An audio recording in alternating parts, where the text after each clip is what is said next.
What दोस्तों, मैं आपको इस वीडियो में बताने वाला हूँ कि क्या वाकई में एसएसडी से आपकी एक लो एंड लैपटॉप जो होता है आपका, तो लो एंड लैपटॉप या फिर पीसी, उसकी एक एसएसडी से आपकी परफॉर्मेंस बढ़ जाती है या फिर उसकी जगह आपको एक रैम लगानी चाहिए।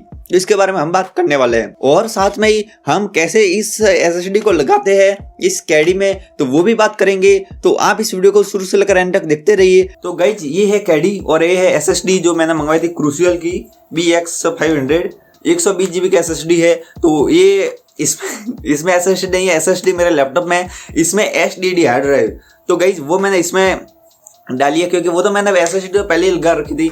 अब एसएसडी जो मैंने पहले लगा ली थी क्योंकि ये कैडी नहीं आई थी, वरना मैं इसमें ही लगाने वाला था, लेकिन वो आई नहीं थी पहले। तो मैंने सोचा कि मैं एसएसडी बाद में लगा लूंगा इसमें। और एसएसडी में पहले इंस्टॉल मुझे चेक करने के लिए कि भाई अगर खराबी वगैरह हो जाती तो मैं उसको वापस भेज देता, लेकिन वो अच्छे से चल रही है तो मैं वहीं पर लगा रहने दूंगा। और देखते ही यहाँ पर लगाते हैं। तो चलिए, तो चलते हैं बच्चे लैपटॉप की तरफ। आइए।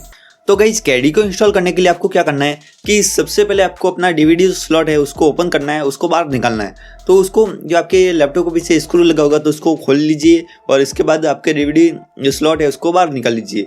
अब यहाँ पर आपको क्या करना है कि मैं यहाँ पर HDD लगा रहा हूँ क्योंकि मेरे पास जो SSD है वो पहले आई थी। पहले बोले तो मैंने अमेजन से मंगवाई थी तो वो पहले आ गई थी, तो मैंने उसको चेक करने के लिए पहले जो SSD है वो तो उसमें लैपटॉप के अंदर लगा ली थी। अब मैं ज़्यादा झंझट नहीं चाहता था कि मैं इसको खोलूँ वगैरह, तो मैंने यहाँ पर मैं HDD लगा रहा था। अब SSD मैंने लगा ली है यहाँ पर। अब मैं तो यहाँ पर HDD लगा रहा हूँ, लेकिन मैं आपके लिए बता रहा हूँ अब यहाँ पर आपको SSD लगाने के लिए आपको क्या करना है कि आपको यहाँ पर एक स्लॉट देखने को मिलेगा। तो जो आपका DVD स्लॉट है तो उसके आगे एक आपको एक स्क्रू देखने को मिलेगा, एक आपको एक होल्डर देखने को मिला होगा, तो उसको आपको निकाल लेना है और वह आपको अपने जो कैडी है उसमें लगा लेना है। तो वो लगाने के बाद आपको क्या करना है कि जो आपकी HDD है वो उस कैडी के अंदर डाल लेनी है। अब आपको भी पता है कि आपको यहाँ पर कैसे डालनी है। आप ये वीडियो देख रहे होंगे तो इस वीडियो के हिसाब से आप देख लीजिए और यहाँ पर आप अपना जो HDD है वो यहाँ पर फिट कर दीजिए।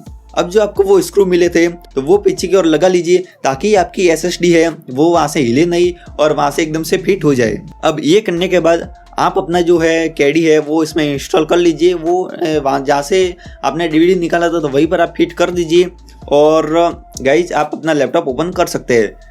जो आप अपना लैपटॉप फिर ऑन कीजिए। अब ऑन करने के बाद वहाँ पर आपको अपना जो बायोस में जाकर वहाँ पर आपको सेटिंग्स करनी होगी। आप अपने लैपटॉप के हिसाब से, आप लैपटॉप के हिसाब से या फिर यूट्यूब पर कोई अलग वीडियो आप देख सकते हैं। अब मुझे यहाँ पर क्या देखने को मिला, तो गाइज मुझे यहाँ पर ये देखने को मिला कि जो मेरा लैपटॉप था वो SSD को सपोर्ट ही नहीं करता था।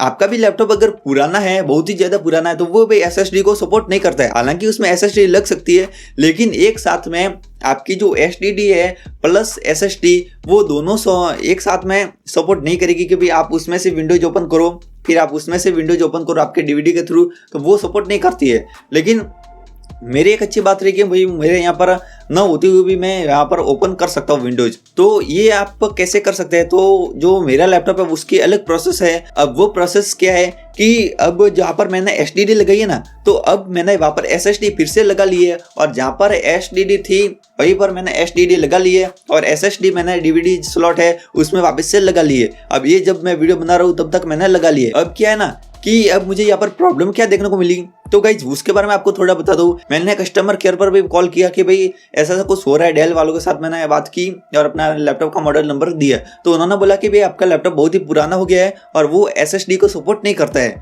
तो अब मैंने भाई ये तो भी बहुत ही बुरी बात हो गई क्योंकि मैंने वापस से वो उसके लैपटॉप को ओपन कर करके वहाँ पर SSD लगा ली, पीने को बोले तो फिर से ओपन करना होगा। तो यहाँ पर मैंने ऐसे ही मैं चेक कर रहा था और मैंने कुछ ना कुछ तो इसका हल होगा शायद, तो मैं ऐसे ही ट्राई कर रहा था। तो अब मैंने वहाँ पर क्या देखा कि मैं जब F12 दबाता ना, तो F12 जब आप दबाते रहिएगा, अब वहाँ पर आपको एक ऑप्शन देखने को मिलेगा। हालांकि आपके लैपटॉप में कुछ अलग हो सकता है। तो मैं यहाँ पर ऊपर की तरफ जाता हूँ, ऊपर ऊपर ऊपर, फिर यहाँ पर आपको एक जो लेयर है ना वो आपको देखनी बंद हो जाएगी, वो एकदम से ऊपर जाएगी और वहाँ पर आपको कुछ देखेगा नहीं ऑप्शन, लेकिन वहाँ पर ऑप्शन अभी भी है। तो उस पर मैं क्लिक करता हूँ ना, तब तो लैपटॉप मेरा SSD से ऑन होता है। और अगर मैं डायरेक्ट लैपटॉप को ओपन करता हूँ ना, डायरेक्ट कुछ दबाता ही नहीं, तो मेरा लैपटॉप HDD से ओपन होता है। तो गाइस यही है बात कि आपके अगर लैपटॉप में अगर सपोर्ट नहीं करती है तो कुछ प्रॉब्लम आ सकती है और आपका ओपन ढंग से ना हो, या फिर मेरा कोई बायोस वाला कोई सेटिंग है ही नहीं, मेरे लैपटॉप में SSD सपोर्ट नहीं करती। इसका मतलब कि वो बायोस वाला कोई लैपटॉप जो पहले का लैपटॉप है ना, बहुत ही पुराना है, तो वहाँ पर जो बायोस वाली सेटिंग है, एडवांस सेटिंग, वो ओपन नहीं है, वो वहाँ पर हम कर ही नहीं सकते। इसी वजह से मैं जो अपना जो बूटअप सेटिंग है, जो फर्स्ट बूट है, उसको मैं सेट नहीं कर सकता। अगर आपको करना है, आपका लैपटॉप बोले तो थोड़ा नया है या फिर थोड़ा अच्छा है, तो आप वहाँ पर F12 दबाइए या F2 दबाइए, जहाँ पर आपकी बायोस सेटिंग होती है, और वहाँ पर आप बायोस सेटिंग में जाइए। वहाँ पर आपको SSD का जो ऑप्शन होगा तो वो देखने को मिल जाएगा, या फिर आप यूट्यूब पर वीडियो देखिए कि आपको कैसे वहाँ पर ऊपर उसको लेना है और आपको कैसे SSD से बूटअप करना है। तो गाइज यही अब बात है। अब हम बात करते हैं इसकी परफॉर्मेंस के बारे में कि क्या भी वाकई में इसकी परफॉर्मेंस अच्छी होती है। तो गाइज जो परफॉर्मेंस है ना, मैं बोलूँ तो जैसे कि रैम, तो मैंने पहले एक गलती की थी, मानता हूँ, क्योंकि मैंने 4GB से 8GB रैम में लैपटॉप को कन्वर्ट कर लिया था। बोले तो एक 4GB का और एक स्लॉट लगा लिया था। अब रैम से मुझे यहाँ पर कुछ फर्क देखने को नहीं मिला इतना। जहाँ पर मैंने SSD लगाई ना, तो गाइज उसकी परफॉर्मेंस बोले तो उसके तेवर ही बदल गए। उसकी परफॉर्मेंस काफ़ी अच्छी हो गई, एकदम से फास्टली ओपन होता है। हालांकि मेरा पहले काफ़ी ज़्यादा समय ले लेता था लैपटॉप ओपन होने में, लेकिन अभी SSD से काफ़ी ज़्यादा फास्ट ओपन होता है। तो गाइज अब बोले तो मैं लैपटॉप में फील कर पा रहा हूँ कि भाई फास्ट सभी चीज़ें फास्ट एकदम से कर पा रहा हूँ, वो बोले तो एकदम फील होता है। और वो फील भाई आपने जब तक लैपटॉप भाई बहुत ही पुराना यूज किया है, और वो एकदम से धीमे धीमे ओपन होता है और धीमे धीमे सारी कुछ प्रोसेस होती है, तो उसके बाद आप फास्ट जब फील करते हैं तो वो और जो होता है ना, वो गाइस काफ़ी बढ़िया होता है। अब बात करते हैं वीडियो एडिटिंग में और गेमिंग में, क्या भी इनमें कुछ मुझे डिफरेंट देखने को मिला। तो वीडियो एडिटिंग में मुझे भी डिफरेंट यही देखने को मिला कि भाई जैसे कि मेरा एक बहुत ही लो एंड लैपटॉप है, तो उसके 100 में से 100 परफॉर्मेंस तो आपको देखने को नहीं मिलेगी। तो मुझे भाई उसमें अगर 5% परफॉर्मेंस देखने को मिल रही थी, तो 5 और ऐड कर लो, तो 5 से 5 कितने हो गए 10%। तो मुझे यहाँ पर 10% परफॉर्मेंस देखने को मिल रही है। अब मैं 100% तो बोल नहीं सकता क्योंकि लैपटॉप बहुत ही पुराना है।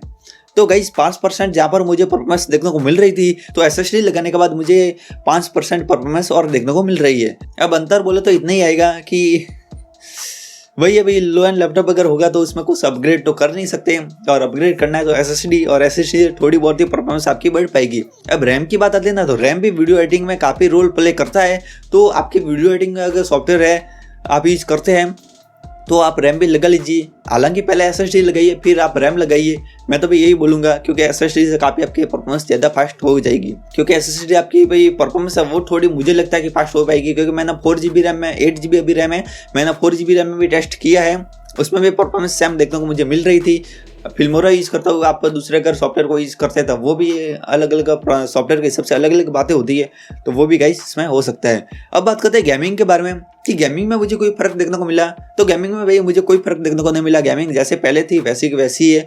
अब SSD से बोले तो 1-2 FPS का फ़र्क पड़ सकता है, लेकिन उतना ही कोई ज़्यादा फर्क नहीं पड़ेगा कि भाई आपका बहुत ही लो एंड लैपटॉप है और गेम को चला नहीं पाता था।